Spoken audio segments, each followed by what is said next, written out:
Joyeux matin. Qu'est-ce qui nous attend aujourd'hui? Plutôt, qu'est-ce que nous allons co-créer?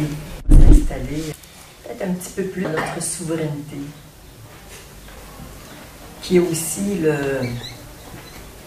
l'espace, on pourrait dire, de l'Esprit Saint.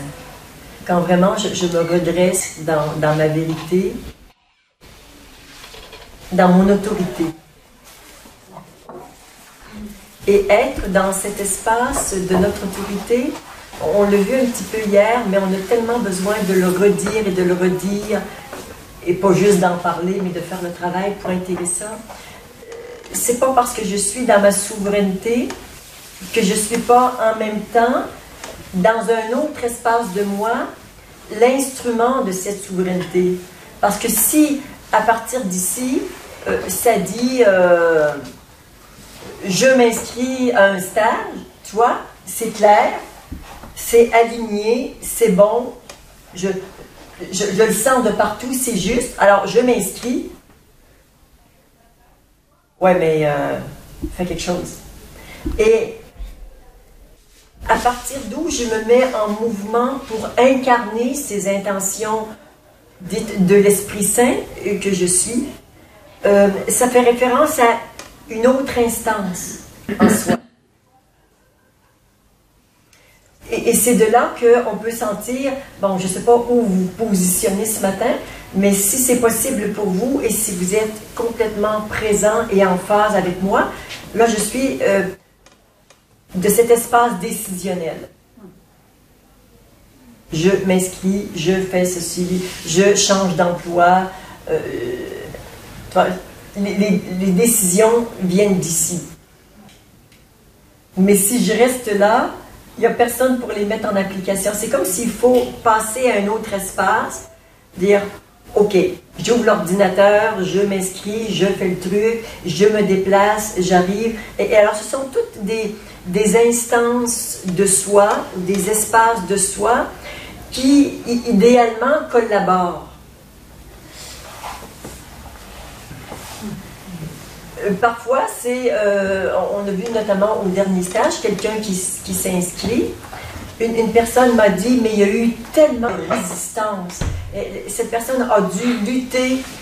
Combien, bon, c'était son premier stage, mais combien la bataille a été dure à gagner. Et il était amené par son, en tout cas, suggestion de son thérapeute qui l'encourageait à venir et tout ça. Donc, il a fallu tout ça pour qu'il arrive au stage. Mais ça a été vraiment une bataille pendant 3-4 mois. C'était dur. Son ego, son mental. Oui, mais qu'est-ce que tu vas aller faire là? Oui, mais ça ne marchera pas, mais il n'est pas capable, ça ne va pas aller. En plus, c'est le 1er mai. Il faut faire la fête. Il y avait tout plein d'arguments. Et finalement, il est arrivé. Il a fait un sacré stage. Et puis, il y a une autre personne aussi qui a livré cette bataille. Et c'est son ego qui a gagné. Elle n'est pas venue. On dirait, elle n'est pas prête. Hein?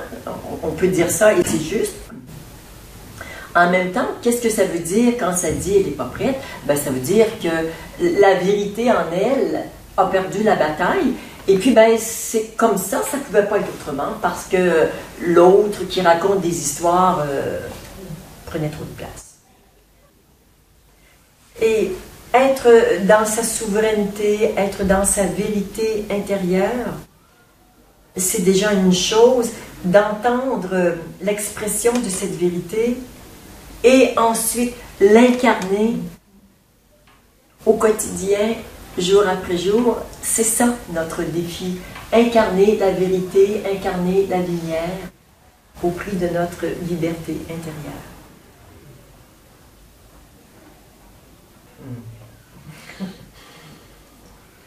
Quel beau défi. Et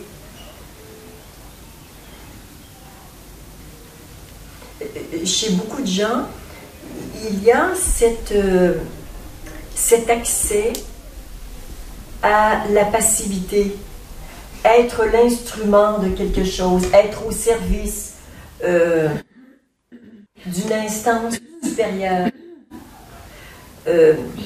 personnelle, collective ou impersonnelle. Tu vois, il y a cette malléabilité, cette disponibilité, ce don de soi qui se met au service de quelque chose de plus grand.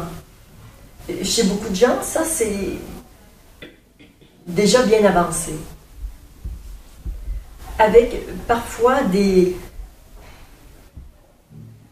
petits écarts. Je me mets au service. Ça m'arrange bien d'être au service des autres et pas au service de mon cœur ou de ma propre réalité.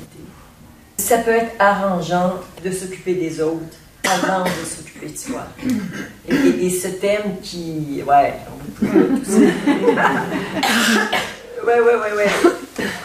on va bien travailler ce thème aujourd'hui. D'être dans la justesse et dans la pureté de l'expression d'être au service de quelque chose d'autre. Et ça passe notamment par ne pas s'oublier. Et en d'autres mots, on pourrait parler de... Ça, c'est le disciple qui à l'écoute, qui est dans l'ouverture, qui est au service, qui est toujours prêt à apprendre, tu vois, qui reconnaît être sur le chemin. Mais trop de disciples et pas assez de maîtres, ça va pas. Et c'est l'équilibre entre les deux. Et quand l'espace est nettoyé, disponible, ben, il y a toujours cette juste proportion de quand c'est le maître qui a besoin d'être là, ben, je me pose en maître et le disciple est toujours au service, disponible. Et pour d'autres, la souveraineté porte quelque chose d'un peu dur, d'un peu, voire arrogant. Ça a besoin d'être épuré pour être vraiment une autorité bienveillante.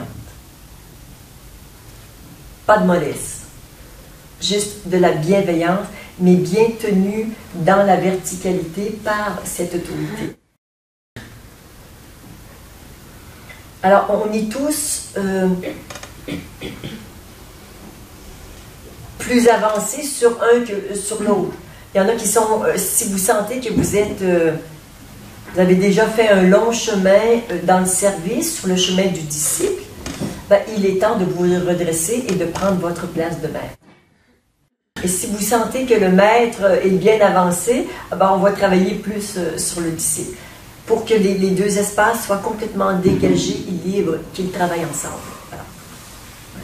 Ce matin, ce mouvement, il est très puissant. D'ailleurs, il a été comme préparé hier, et ce matin, on a besoin de travailler dans cet espace du maître et du disciple. On peut parler de yin et de yang.